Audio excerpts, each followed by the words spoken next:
Hi everyone and welcome back to Evocative Scents. I am back with another newly released fragrance and this time it is from the Lattafa. Last year I had covered some excellent fragrances from this Middle Eastern house, especially the Khamrah, Kahwa and the Atlas, along with the Immortal being some of their excellent releases. Now the new Teriaq Intense has been developed with collaboration with Quentin Biss, a perfumer with some excellent track records. Some extremely popular ones are Le Mall Le Parfum, Scandal fragrances Le Mall Elixir and many more. So it isn't a surprise that the Teriaq Intense has a lot of hype going around it. Now before we move on to the presentation and packaging, if you are new to this channel, consider hitting that subscribe button and do not forget to hit the notification bell as well. I do expect the prices to go down a little bit. Since it is a new release, the prices are a little high. Now without any further delay, let's start with the presentation and packaging. The box is a little bit different from all other boxes from the house of Lattafa. If you have noticed carefully, there is a paper covering with the two sides of the box being exposed, and on the paper covering you will find the batch code and all other necessary information as well. And as you open the paper covering, the box will come out. What I really like about this packaging is that it doesn't really take too much of space, and you can see in the front there is Lattafa written on it, and there is a golden random pattern going around the box. At the bottom of the box it mentions Eau de Parfum concentration. The box has a very nice rubberized finish which really feels good to hold. The golden strip running around the box feels like a jigsaw puzzle and it makes the box a little bit more secure as well. And now onto the bottle design. This design is very similar to the original Teriaq bottle but with black accents. There is Teriaq written on the bottom and very nice attention to details down there because it is in shiny golden mirror finish. And on the cap there is a golden snake which just curls around the cap. And it looks unique to be honest. And there is some nice detailing on the collar of the bottle as well. The atomizer is finished in golden color and the juice is also a little darker than the original Teriaq. The cap clicks onto the bottle very nicely and you can pick up the bottle with the help of the cap. Now keeping aside the bottle, let's quickly move on to the spray test. Now the spray on this bottle is interesting. First of all, this is not a pressurized atomizer. Secondly, it has a wide spray but not a long one. And it shoots less juice than my expectation. So what I would recommend you is go for 2 to 3 more sprays than your daily routine, and we will also discuss about the performance in the latter section of this video. So overall, in terms of packaging and presentation, I would give this fragrance a solid 8 out of 10. Nothing major to complain about, but I would have loved to see a pressurized atomizer once again. And now to the most important part, the smell of this perfume. I am also bringing the quick note breakdown of this fragrance. There is mention of saffron and bergamot in the top note, but the saffron is not at all a major player in this fragrance. In fact, the plum liqueur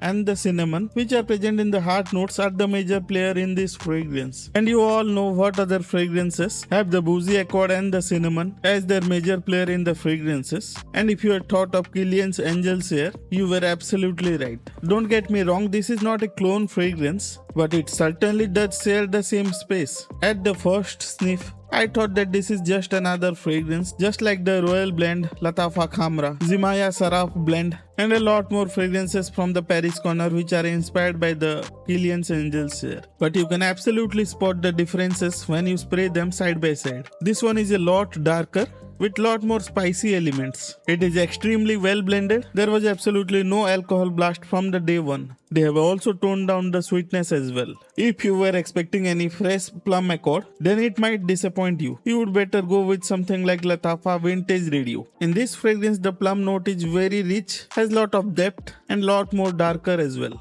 As this cologne settles down, you will slowly but surely get the saffron accord. Generally with fragrances that have saffron accord, have the saffron as a major facet in their fragrance. The sweetness in this perfume is also a lot different from those fragrances. There isn't the usual vanilla accord, but it has the more of the sweetness from the benzoin and the tonka beans. If you have never tried any of those fragrances, it would certainly be right up there in that list. I haven't tried the Royal Blend Nero, and from the note breakdown, I think that would be the closest to this fragrance. But since I haven't tried that one, I am not so sure about that.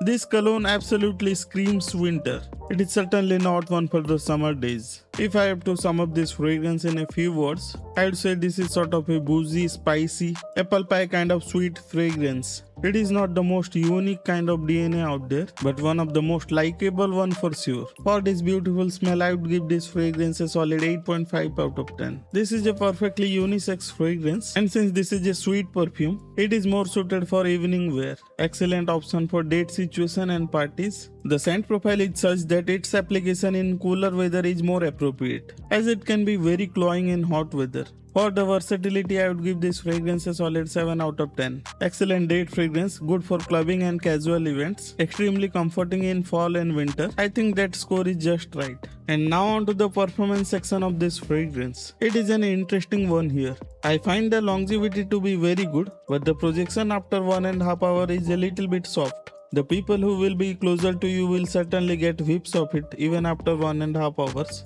But it isn't one of the most loudest fragrance out there. In the performance section, this perfume certainly deserves a 7.5 out of 10. And now finally combining all the aspects along with the price, I'd give this fragrance a solid 8.5 out of 10. Now if you have tried this fragrance, what are your thoughts about it? And what are your thoughts on this release? Is it an excellent release or is it a redundant one? Do let me know in the comment section down below. And if you took anything value of this video and found the video to be interesting, hit that like button. And if you love fragrance and fragrance related content, hit that subscribe button as well. So that's it for today's video, and I will meet you with another new fragrance in my next video.